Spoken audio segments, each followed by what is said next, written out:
Okay, I think we're live. We are live. Here we go. Round two, fellas. I'll kick this off. Very similar. Welcome everyone.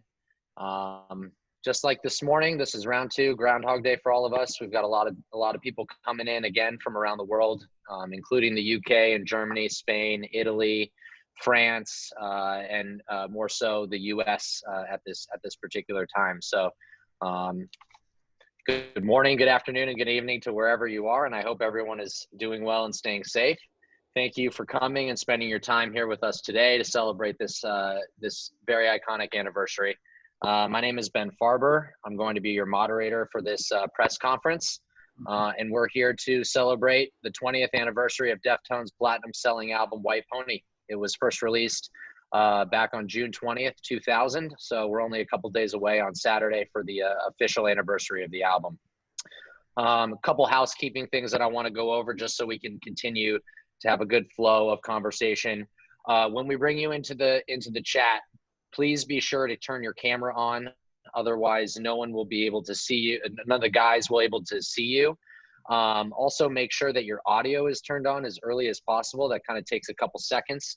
Audio can be toggled on mute in your bottom left screen on Zoom. And be sure to introduce yourself in your publication so the guys are aware of who you are and who you're speaking for. Additionally, I would love to ask if everyone that is viewing, if you could please refrain from any sort of filming or taking any photos of the event. We are recording this ourselves, and we are going to be distributing the audio of all of what the guys talk about. So if we just kindly ask you to just sit back, tune in, and enjoy the conversation, that would be great. With that said, I am going to shut up and introduce the guys. This is 3/5 of Deftones, lead singer Chino Moreno, drummer Abe Cunningham, and keyboardist Frank Delgado. You guys, thanks for showing up for round two. You guys ready to kick this off? Yeah, do it. Good. All right. Amazing. So we've got our first question from Tracy.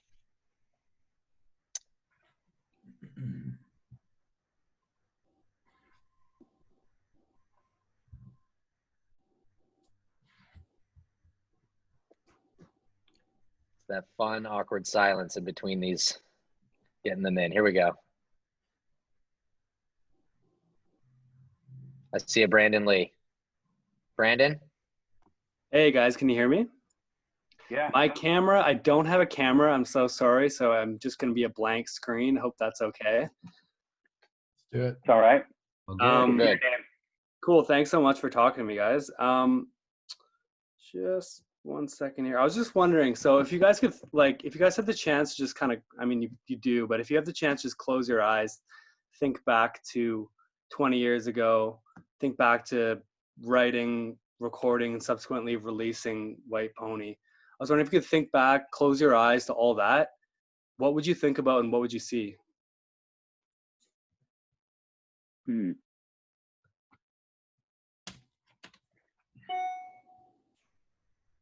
mean, it's a pretty open, open canvas. I would say. I mean, we were kind of going out into the world. I want to say the day of the release, we played in New York City and did like a signing in the it was a Virgin Megastore or something like that, or Tower. Was it Tower or Virgin? Tower in like Jersey or something like that. And then Letterman that night. And then we did Letterman that night, which was like our first late night TV appearance, I believe. Or no, did we do? I think we did Conan before.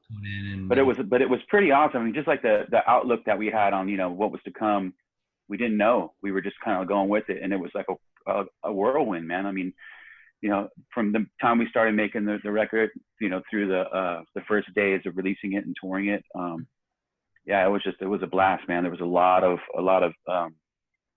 people were paying attention, so we were just like we were living it, man. It was a good time for sure.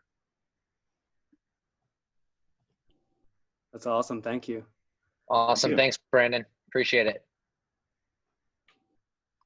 All right. We've got Dan New from Mannix coming in next.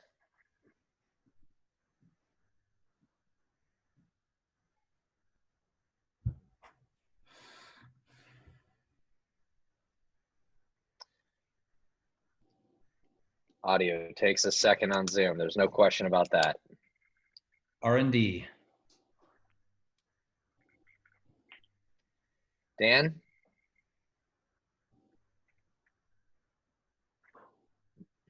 Might need to come back to Dan.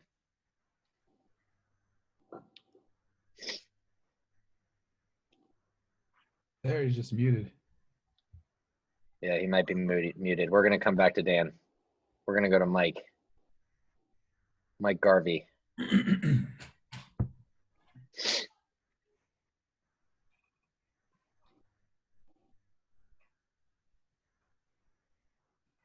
There we go. Mike, can you hear us?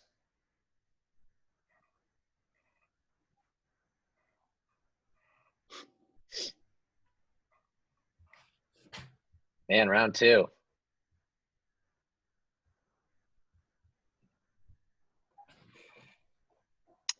Mike, can you hear us?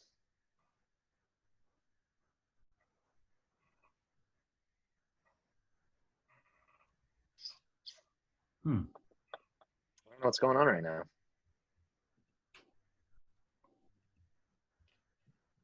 Appreciate you guys being patient with this. I got a full team in the back trying to fix what's going on. All good. Are you guys getting these Q&A things on the bottom too? Is someone responding to these? Do you guys see those? Okay. Yeah, we are, and we're also compiling them. Okay. Yeah, if we can get some answers from somebody that knows the answer to these, like there's certain things they're asking if they can ask about. Yeah, if you guys want to jump into them, if there's a question Well, no, that stands out while we wait. I'm not sure if we're able to talk about this subject on there too, so that Mark would probably know that. Mark can probably type in here too. I mean, you can see.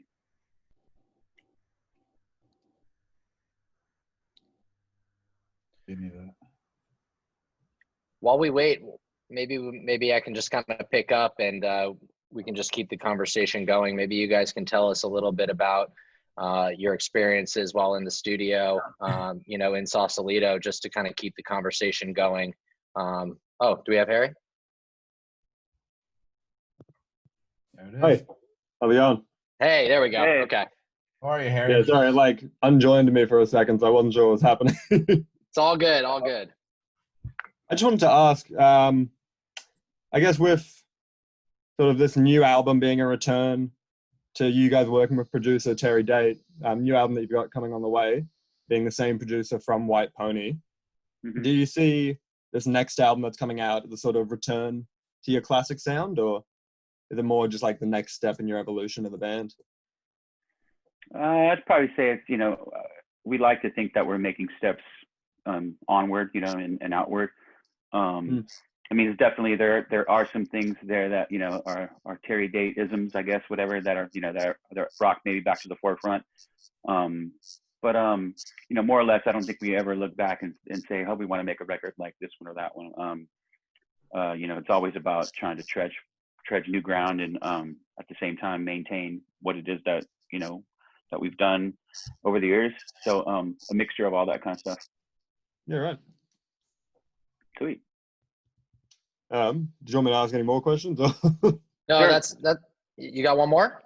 Oh, I've got another, yeah.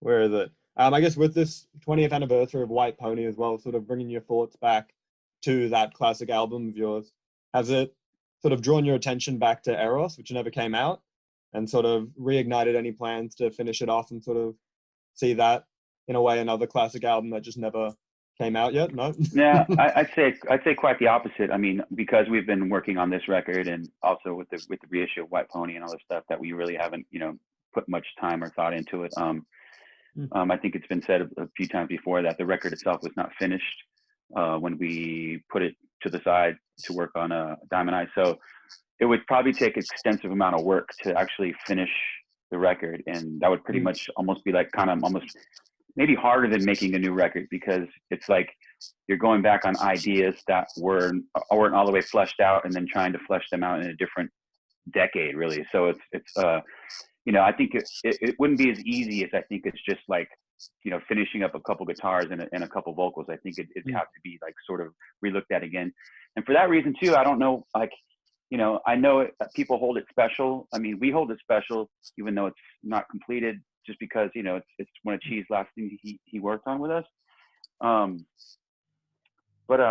But yeah, it's a difficult thing, to figure out, when, if ever, we were going to dive back in and get to work on it. It would definitely be a big project. Difficult time as well too. Going back to that time and reliving that that was a rather difficult time, for all involved, and so it's there, but yeah, once again, not completed. So Yeah, right. Well, thank you, Harry. Thanks, All Harry. right. All right, we've got Mark Nielsen from The Music coming in next.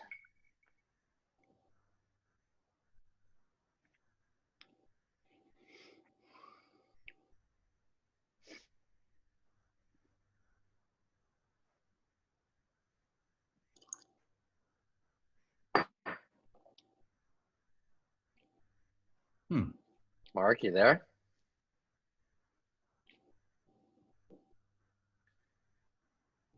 Man, round 2, a little tougher than round 1. Yeah, we were doing so good earlier. I know, right? The flow was happening. It's the 5 o'clock bandwidth just getting. Can I you hear know, me now? right? We can. There you go, Mark. Oh, excellent. Yeah, no, same thing happened to me that happened to Harry just then, got kicked out and rejoined and stuff like that. So, yeah, so here I am. Hi, guys. Hello. Hello. Hey. Mine's kind of geared more to the live side of things. With the 20th anniversary of White Pony, are you guys planning a kind of album in full kind of tour to celebrate it at all? And I know we're kind of in a non-touring zone at the moment, but especially for you guys, you were meant to come to Australia for download, and just a week before when it was cancelled. So yeah, has there been any conversations about potentially coming back, if it's for download or on your own or anything like that? Like, what's your current thoughts on touring situations, and will you wait till there's a vaccine? Are you keen to get out there as soon as you're allowed to? Like, what's kind of your thoughts on everything? I think it'd be something that we all have to discuss, and whatever we feel more comfortable with as a band. I would want everybody to make the decision collectively, when and when we get back to it. Obviously, everybody's safety is always probably the first thing. So yeah, I mean, we would hope to get back there next summer for you guys. Well, we're pretty much around the same time of the year, and get down there to play. We were talking earlier how excited we were. Like, we had a really neat set list sort of plan for that download tour, and it was pretty much a mix of a lot of old and some kind of deeper cuts, which was kind of fun to bust out in rehearsals. And as far as like doing a whole White Pony thing, I mean, it may be a little difficult considering that we are going to be touring our new record pretty much when we do get back out. That being said, we usually always mix it up with some little something from all the records. So to play one whole show and not play anything else from other records is always kind of a tough decision. But who knows? I mean, I wouldn't say that we would never do it. We've done some of our other records before, and they always turned out fun. So we'll see. Awesome. Cool. Thanks, Mark. Thanks, Mark. Thanks, guys. Thank you, man. Thank you.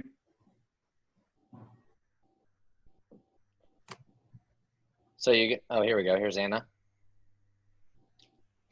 Anna, be sure to turn your camera on.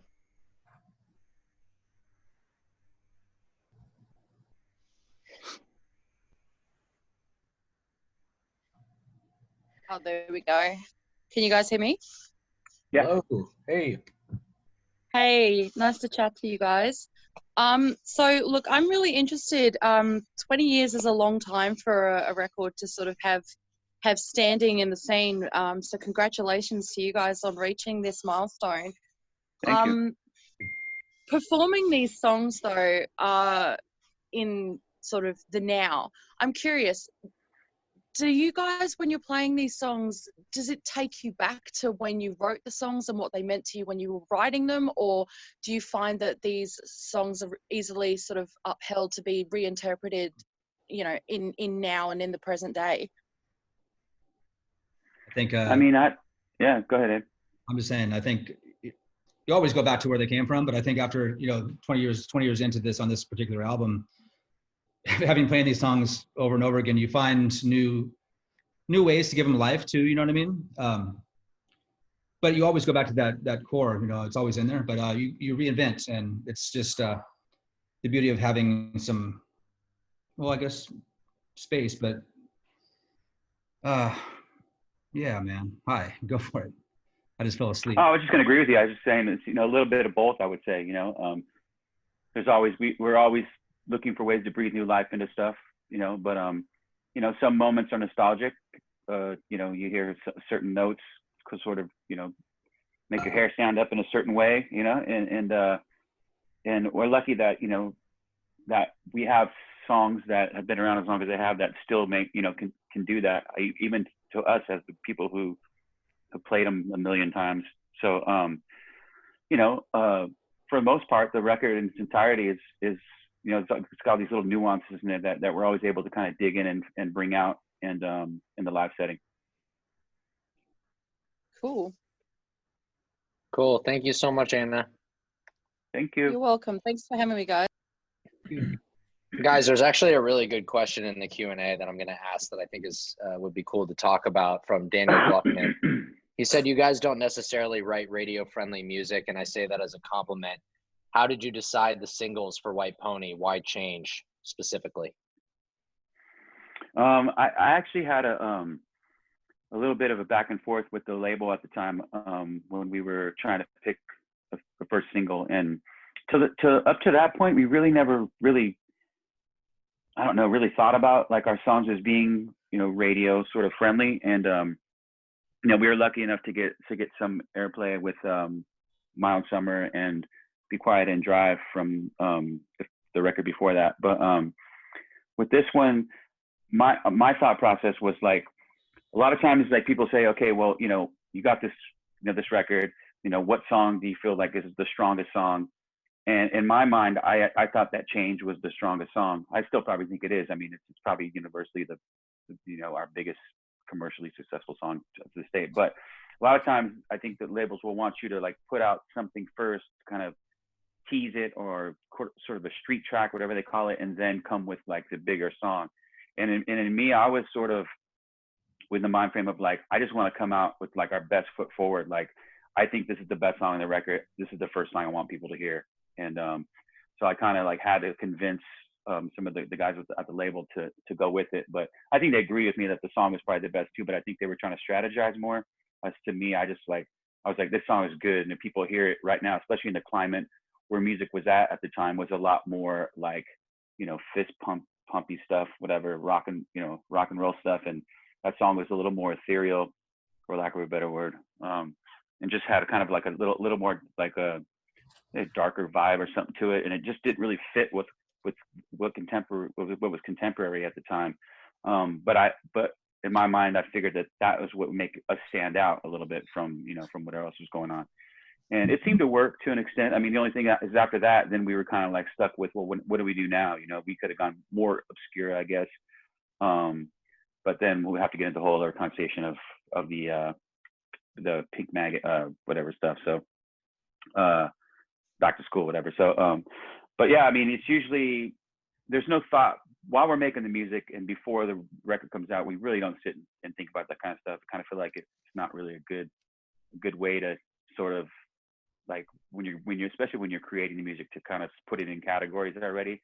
Kind of good to just let it become whatever it is and then make that last minute decision, you know, when it's time to go.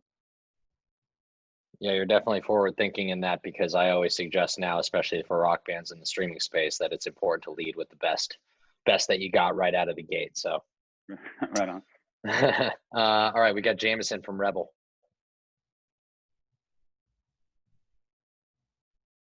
Jameson, be sure to turn your camera on, and there we are. there we go. Hey. I was sitting here the whole time wondering how all these people seem to be getting in, and now I figured it out. So this is good.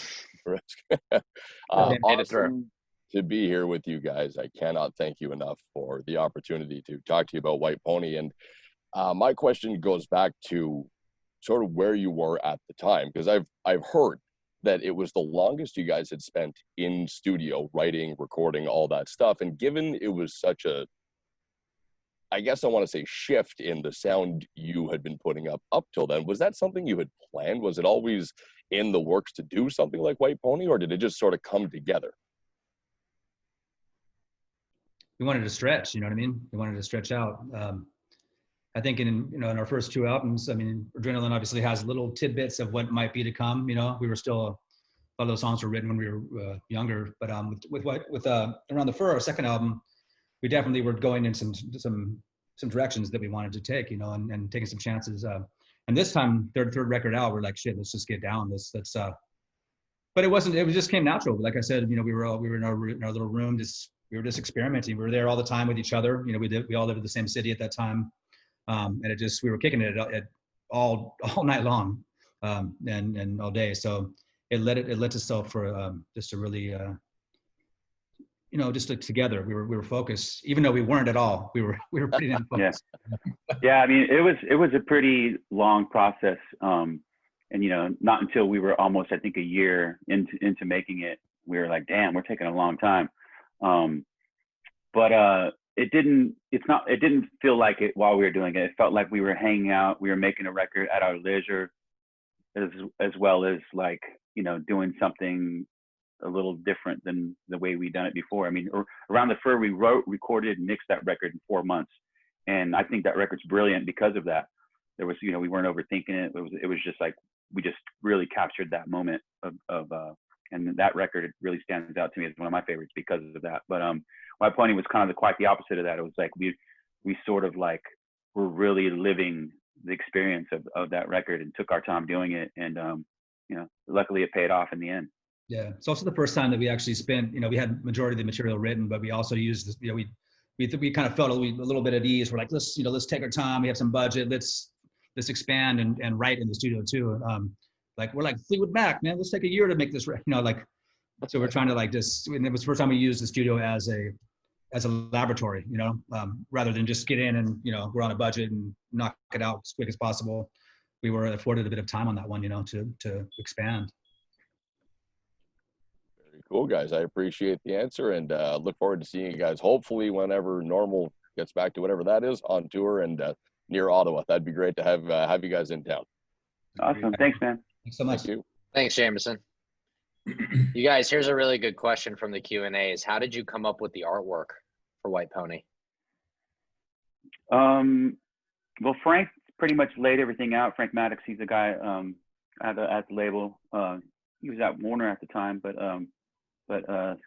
Maverick, being a subsidiary of Warner Records, he came over and he was a fan. He submitted some ideas to us actually before he was even working with us, just as like a fan, and kind of like had some like layout, packaging, and the aesthetic of it all was kind of cool because it was really clean, kind of cut like stuff. It didn't look rock and roll at all to me. It looked a little bit more mature. And then we had the idea of the pony icon. I want to say we just pulled it off the internet, like on some clip art stuff, whatever. And I remember just sort of like, you know, with the band, like we were talking at our rehearsal space in Sacramento. I was like, you know, what do you guys think about this? Just like using this as an icon, like we can make a flag out of it. We can do whatever. And like, it's sort of anonymous. I don't know, just kind of like, you know, something that you really didn't have to explain, but just like this iconic kind of thing that kind of just, we were like, that's it. It wasn't really no big discussion. That just that everybody just like looked at it and said, yeah, that's it. And so before we started touring on the record, or even making the record, we were touring on the Ozfest of, I think it was 1999 or 98 or 99. And we'd made this huge backdrop with the pony and a star on it. And that was sort of like the way we sort of like rolled out, you know, that was the beginning stages of kind of rolling out this whole idea for this, for the title and for the art. Planting seeds early on. Time to commit. Awesome. We got Mike Garvey from The Rock. What's up, Mike? So Mike, Guys, how you doing? Good. Hopefully you can hear me. Can you hear me? Is this working? We can hear you and see you. All right, good. Sorry, I can't hear myself very well. Firstly, congratulations on the accolades, and I'm a massive fan of the band. And I imagine when you look out in the crowd, there's probably a bunch of people that look like me from time to time. So it's awesome to have a bit of a face-to-face. All right. Looking back on it, I saw an interview with Chi from when the album came out, and he said that you guys felt so comfortable with Terry, that he was like family, that you loved him, that he was the only person who could have gotten you through the album and motivated you and pushed you. I guess going around the group, maybe starting with you, Chino, looking back, can you remember what Terry was actually doing to motivate you? Was he like your dad, sort of giving you a whooping, or? I mean, he definitely does have the tendency to like, sort of like, you know, it's time to work, boys. You know what I mean? We were easily deterred by, you know, anything like, you know, someone has the idea, yo, let's ride our bikes up to the store right now and get some 40s. Let's go do, okay, let's go. Like, you know, we were always down to just get into adventures. I mean, you know, we were playing a lot of video games at the time. A lot of Tony Hawk Pro Skater was just like really, I think it just came out like during the making of that record. So we were just like, we like to waste time, you know, anytime we could. We were kind of like little, just like, you know, naughty kids, and would just like want to just like see what kind of trouble we can get ourselves into.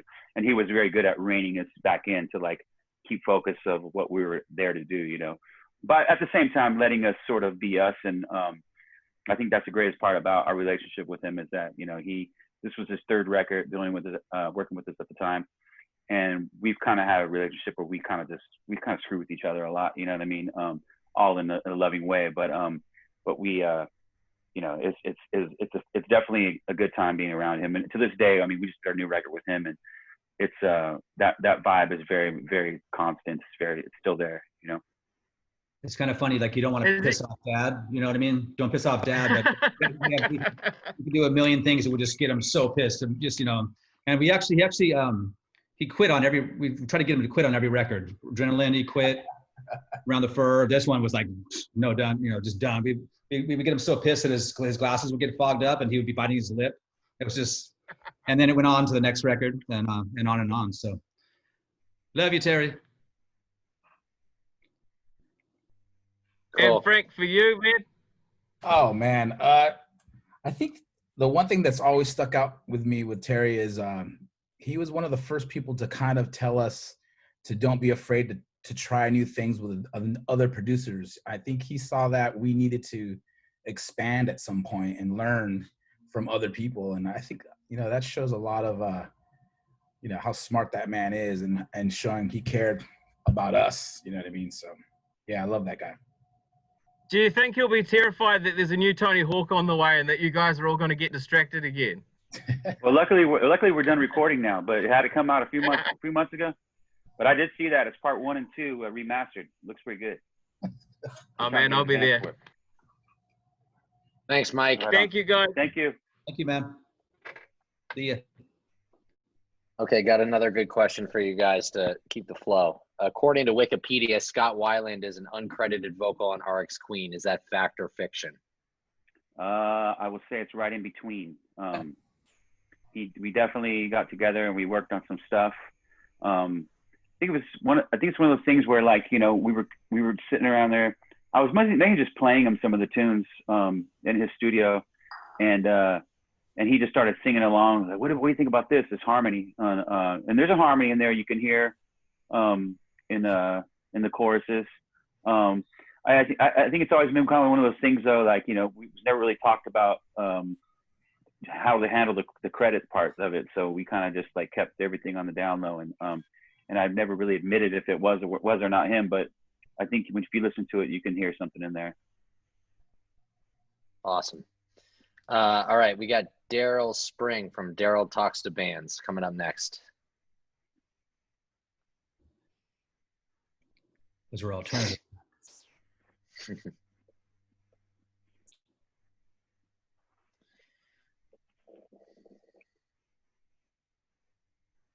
There we go. I should have video on. Do you see me? Nah. We hear you though. We can hear you. You're not missing much on the looks anyhow. So like the question is the more important thing.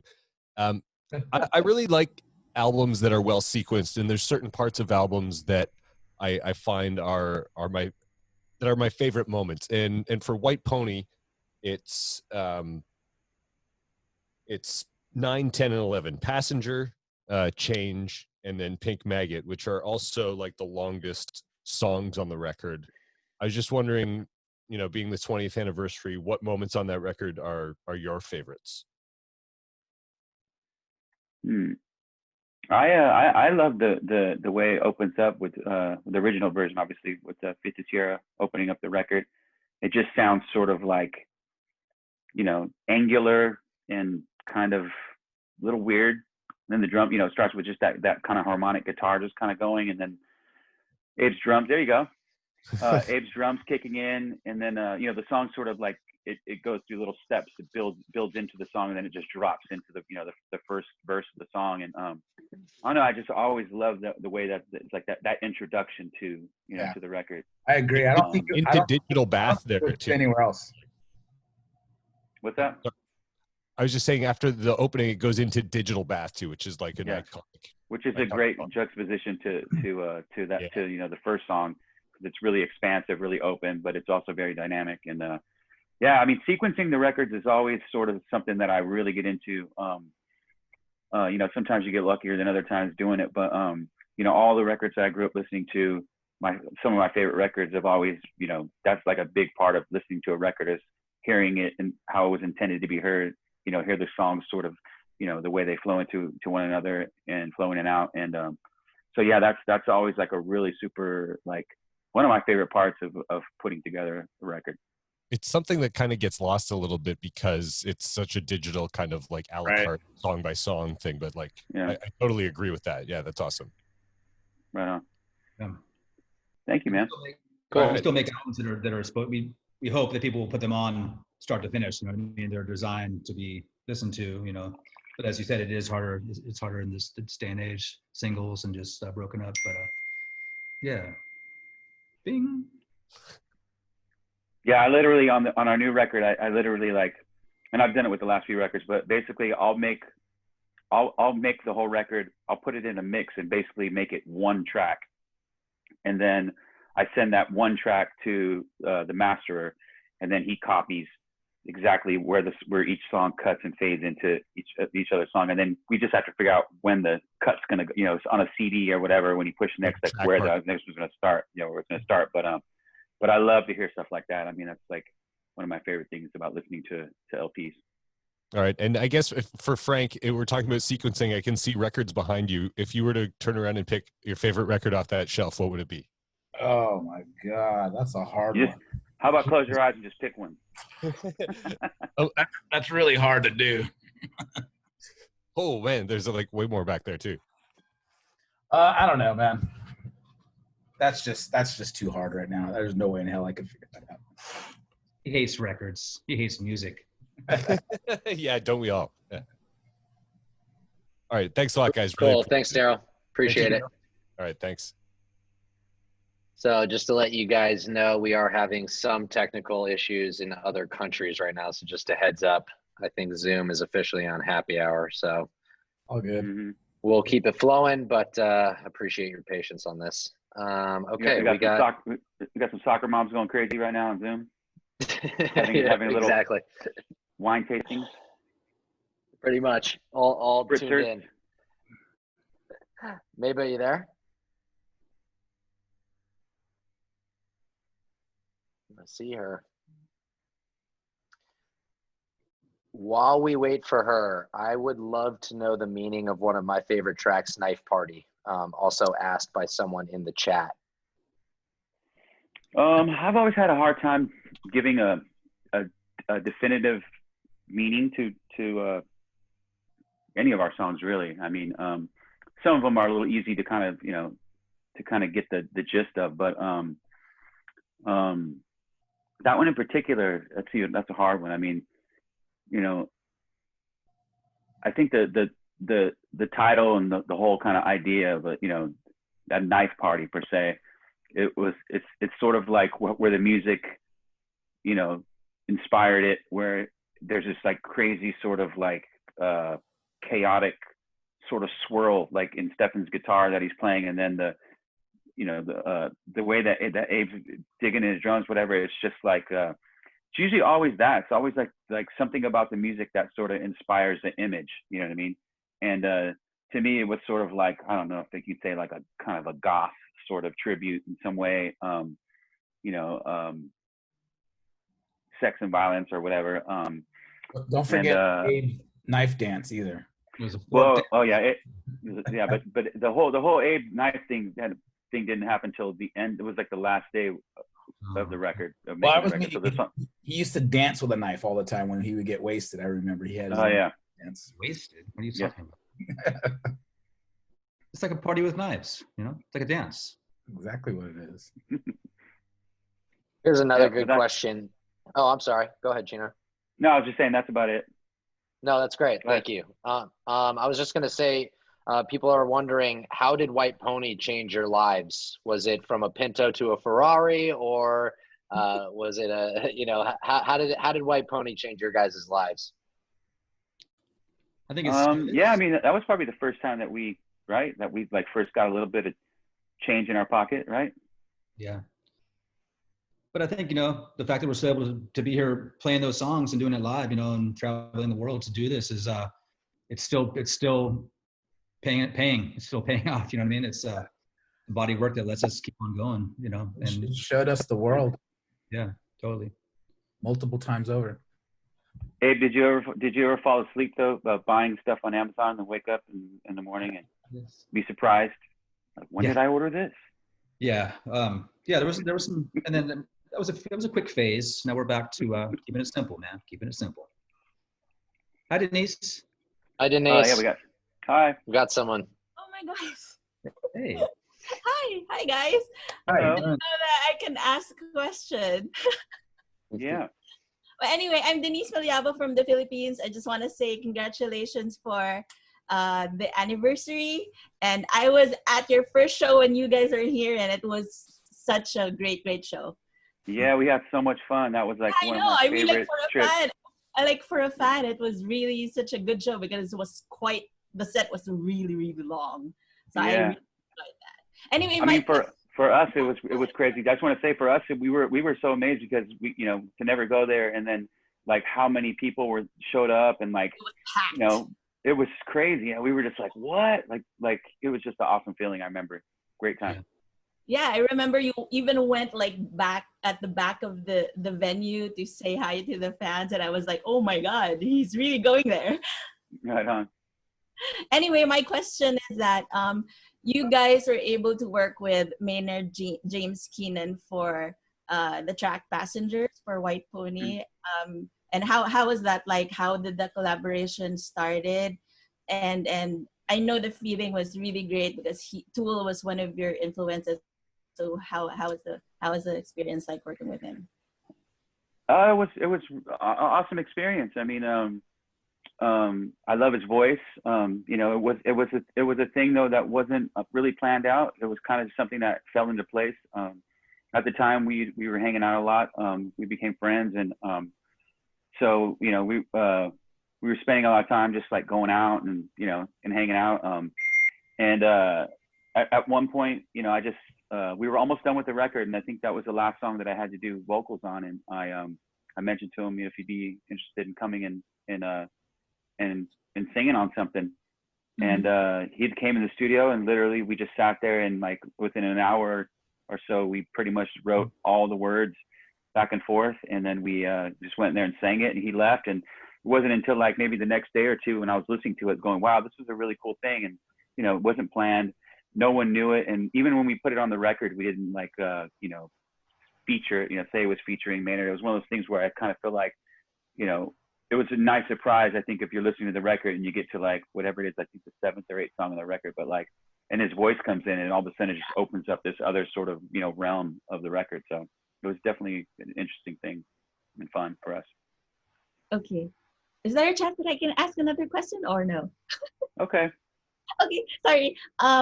I was able. I mean, like, I'm lucky enough that I was able to ask Chris Cornell a question about Super Unknown with their anniversary. Like, what was his expectation like for the album? But I mean, I want to ask you guys, when you were recording White Pony, what was your expectation like after recording that you would, I mean, like music wise and band wise? I don't think we had any. I know that we were thrilled with completion of the process and how things turned out. You know, it was something very special. It was a lengthy process too, so I think we were a bit exhausted when it was done. But we knew, I mean, not to be, I think that we felt that we had something pretty damn cool. You know what I mean? But you know, the trip though, when you're in the middle of doing it, it's kind of you know, I guess maybe some bands set out to try to, you know, we're going to make this and this. You know, we never really have a plan. We sort of just go in and for better or worse, you know, let it happen. And that's one instance where it really, we were all clicking together and it worked, you know. So no expectations though. It's brand new. Once you make it, you just have to you put it out, and if people like it, you hope that they do. But it's out of our control at that point. You know what I mean? Yeah. I think we were all excited to get out and play it for everyone, though. Yeah. Well, Awesome. thank you very much, you guys. I hope that when the dust settles, you guys can come back and have your third concert here in the Philippines. We would love to have you guys again. Amazing. That would be nice. Thank you. Bye, Ben. Thank you. Bye, everyone. Bye, Denise, Bye. of course. Love Denise's energy. That was awesome. We got Randy Perkins.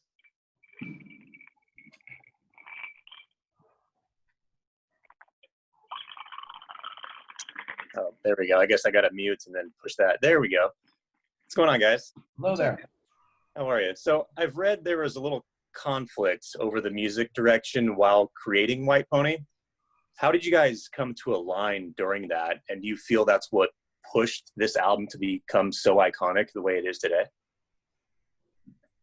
I mean, it's partly true, but not, you know, it's not completely what it was. I mean, there was a lot of things that sort of factored into the direction it took. There wasn't any definitive idea coming from me or Stefan, right? Who were the, you know, the majority of the songwriters for this record. So it was like, it wasn't like, you know, I had one idea for the record and he had another idea. But at that point, I started writing a lot more, you know, music. I picked up the guitar, which obviously caused a little bit of tension because I'm sort of, you know, stepping into his role in the band. You know, but it wasn't anything that bad. It's not like we ever like really fought or, you know, or it was more or less just at any point, like we were more or less trying to like see what we can like outdo each other in a friendly, competitive way. You know what I mean? So in a way, push each other, I guess, more than I should say. Which definitely I think lent to, you know, for the record to elevate. You know, when you know, I do something, he says, "Oh, that's cool. What about this? Oh, that's cool. What about this?" And next thing you know, there's a lot of ideas and a lot of passion, you know, getting put into the making of the songs. You know, I think when we're at our best, that's what we're doing, and when we're at our worst, it's when we're doing the opposite of that, and you know, just kind of doing our, you know, if everybody's just doing their part, it'll usually end up sounding like that. But it's when everybody's sort of like, you know, just stepping up and sort of challenging ourselves and each other is when, you know, I think we're at our best. Definitely. Thank you, guys. Appreciate that. Cool. Thank you, man. All right. Yeah. Thanks, Randy. Yep. Thank you.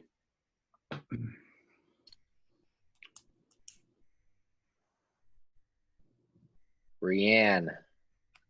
Hello, Brianne. Hey, guys. Hey. Brian. Hey, what's Is up? it Brian? It's Brian.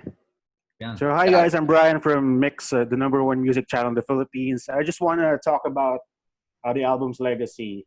Looking back on 20 years, how does it feel that the album still holds up pretty well? Feels great. Yeah, I don't think we you know, would have just automatically assumed that it would. You know, we had hopes that what we were doing was something a little different, and we were taking a chance, you know, making that record in the time, the climate that we put it out in. So it was definitely taking a chance. But I feel like some of the best records, at least in, you know, not even Deftones records, but just records in general that I've learned to love over the years have always been records that sort of you don't understand right away, or they don't fit a certain mode, or when you first hear them, it takes you a minute to kind of get a clear picture of what it is. And I feel like that record always sort of had that quality to it. And I really think that helps, you know, lend, you know, to why that record is still sort of, you know, has that importance to it, to us and to, you know, a lot of other people. Thank you so much for that, guys. Cool. Awesome. Thank you so much, Brian. All right. All right, we're going to take a question from the Q&A. This is from Russia. If you, got Veronica? We can ask it after. I got a good one for you guys, but if Veronica's here. Veronica, you there? Hi, guys. Can you hear me? Mm-hmm. Yep. Okay. Hi. I'm Veronica Gonzalez from KLAQ in El Paso, Texas. And the question I had, Denise took. So instead, I want to ask, after coming up with the names of the songs, how long did it take to come up with the name White Pony? Or was it named before the songs? Yeah, it was before this. It was before the songs. The first thing that we ever came, the first idea that we had for the record was just the actual icon, the pony itself. Mm-hmm. And then I think pretty much probably directly following the icon, just started to reference it as as White Pony. And at that point, I don't think we've written one song, if anything. At that point, it was pretty early on. So then the songs themselves started being written. And then after all the music is pretty much written, then the melodies get written, and then the words get written. And then after the words are completely written and sang, then the titles come. That's usually, you know, the way. There's some songs that I've had titles before writing the lyrics, and there's sometimes I'll have a title in my head, and then I'll kind of always, you know, if the theme or whatever kind of fits along with the vibe of the music, then, you know, I'll take it from there. But a lot of times the words and the titles are usually the last thing that are put to, you know, in the record. Sweet. Thank you. So awesome to see you guys. Awesome. Thank you. Thank you. Thanks, Veronica. Okay, question from Russia. You guys had an unusual musical background for bands of the 90s and 2000s, similar to The Cure. How would you use this listening experience in White Pony? I don't know. That's a little difficult question. It's kind of a confusing question. I think, can you talk about maybe your influences of how that shaped your unique sound in the 90s and 2000s? There's probably too many to name. I mean, I think, you know, we all like a lot of different stuff, and we also like a lot of the same stuff. But I think that's kind of like that, just in general, the fact that we're all pretty much music lovers. We're always listening to, you know, if you come to any one of our shows, especially if we're playing festivals, a lot of times we get yelled at because like our dressing room's always the loudest dressing room. There's always music coming out of our dressing room before the shows, after the shows, you know, on the bus, whatever. There's, you know, we're always listening to music, and all types of music. So during the time of White Pony, though, I mean, if I had to think about what some records were, I mean, like I think the DJ Shadow record, I think the Introducing record, I remember we listened to that record a lot, or that, and I think the Uncle record actually just came out, the science fiction Uncle record. That was something that we always had playing at, you know, anybody in the band would put that on at any time. And Massive Attack. Yeah. So a lot of like that, you know, early sort of, I don't know if you want to call it trip hop or whatever, but just like sort of beat driven, electronic beat driven, you know, music was really, really something that we all gravitated towards in that time. Awesome. Thanks, Sheena. I think we have one more coming in.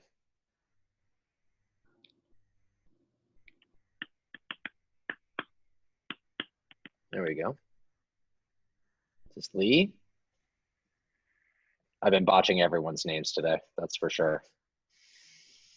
So apologies to everyone. Does happen. It does. I need to brush up on my names internationally. That's for sure. Lee, you there? Hello. Hi. Hi.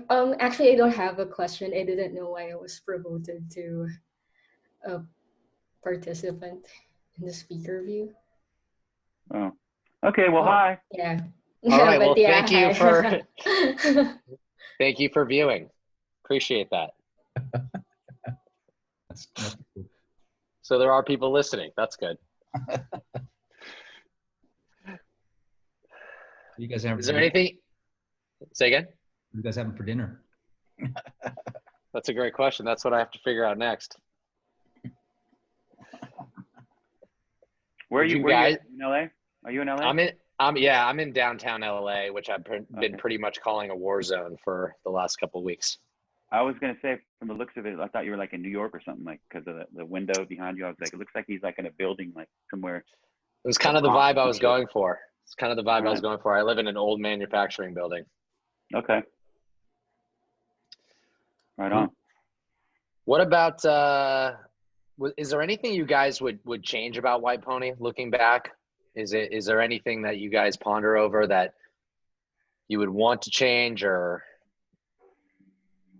I don't ever think think so. about? I mean, I don't think so. I mean, there's probably like little tiny, maybe, you know, if I were to listen and be like, oh, I wish I would have like re-sang that part or changed this word or whatever. But for the most part, not really. I mean, it kind of is what it is. And I think it's special because it is what it is. I mean, we talked about earlier today, even we were asked about remastering the record. And, you know, as much as technology's changed since then, like, I don't think it'd be a good idea to do that, to mess with it. It kind of, you know, it stood the test of time so far, and it doesn't sound dated to me. You know what I mean? I would hate to know what would happen if we tried to like modernize it. How that could be a bad, you know, that could be, you know, a trip. So yeah, I kind of, you know, I like to hope that what makes it special is kind of all those little idiosyncrasies and all those little things that kind of make it, you know, make it what it is.